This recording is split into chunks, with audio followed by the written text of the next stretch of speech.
In this video, I'm going to be talking about a major environmental issue known as desertification. Desertification is an unnatural process by which fertile land becomes a desert.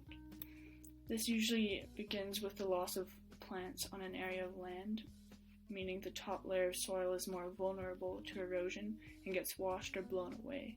This then leads to a loss of nutrients required for vegetation to survive, resulting in barren land. This is unlike many other deserts which already have adapted ecosystems and species for that type of environment. 1/3 of the world's land surface is threatened by desertification, and 120,000 kilometers squared of land is turned into barren desert each year.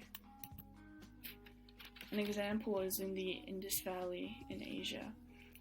There was once a great civilization here, but their destruction of the natural rainforest habitat led to the expansion of the nearby Thar Desert. Another example is Lake Popo in Bolivia. This was once the second largest lake in Bolivia, but is now barren land as evaporation due to rising temperatures outcompeted rainfall. This was fertile land in the sense that fishermen, as well as the rest of the animals, depended on its ecosystem services, which it can no longer provide. Main causes of desertification include overgrazing. This is when there are too many grazing animals in one area and it becomes increasingly difficult for plants to grow back. Another major cause is deforestation. Trees are necessary for the biome, but lost via timber practices and urbanization. For example, from people moving in require them to build houses. Also, as we learned previously in this class, deforestation decreases evaporation, thereby decreasing rainfall, further contributing to desertification. Many farmers do not know how to use the land sustainably. Their practices strip the soil of nutrients, preventing and decreasing future growth and promoting desertification. Increased development means using up the forest resources and allowing less physical space for plants to grow. It also leads to an increase in harmful chemicals in the ground. Increasing temperatures and higher frequency of drought means more land becomes desert, even uninhabitable. This image shows how major evaporation, in conjunction with unsustainable irrigation, dried up a massive body of water.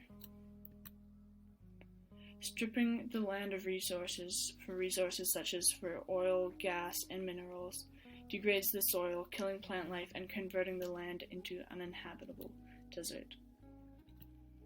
Natural disasters, especially drought, can cause desertification, and unless the land is rehabilitated afterwards, it may become desert. Here are some of the main effects from desertification. Unless upgrading to special and expensive technologies, most farmers must relocate elsewhere in order to continue farming.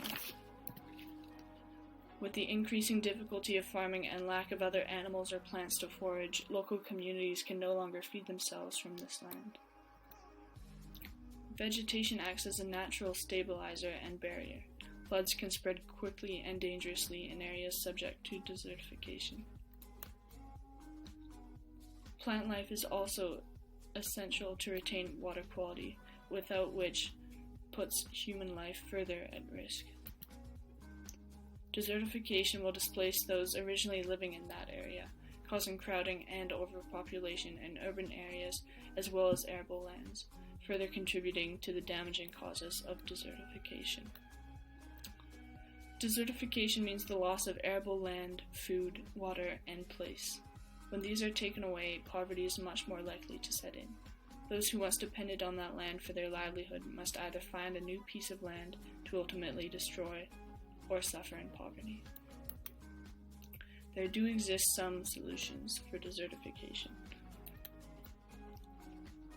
Policy ensuring the sustainable use of land for farming, such as less overgrazing and destruction of the soil, will decrease the amount of desertification. More restrictions on land use change operations, such as resource extraction, as well as introducing sustainable methods of doing so, will also limit desertification. It is very important that younger generations know the dangers of desertification and ways to prevent and mitigate it. especially important in developing countries. More research and development towards technical solutions for desertification are in major need. This also includes possible rehabilitation methods, ways to reverse the effect of desertification. It is important that we speak up and act now. Desertification goes fairly unnoticed, and this is mainly due to 90% of those affected by it living in developing countries. Unfortunately, increasing poverty also contributes to desertification, as people focus on immediate necessary gains rather than the sustainable ones. Many of the results of desertification also contribute to desertification in a vicious cycle. This is an alarming global environmental issue that should not go unnoticed. We need to act now, and with the help of policymakers, NGOs, and researchers, find and support sustainable solutions. I hope you enjoyed my presentation on desertification.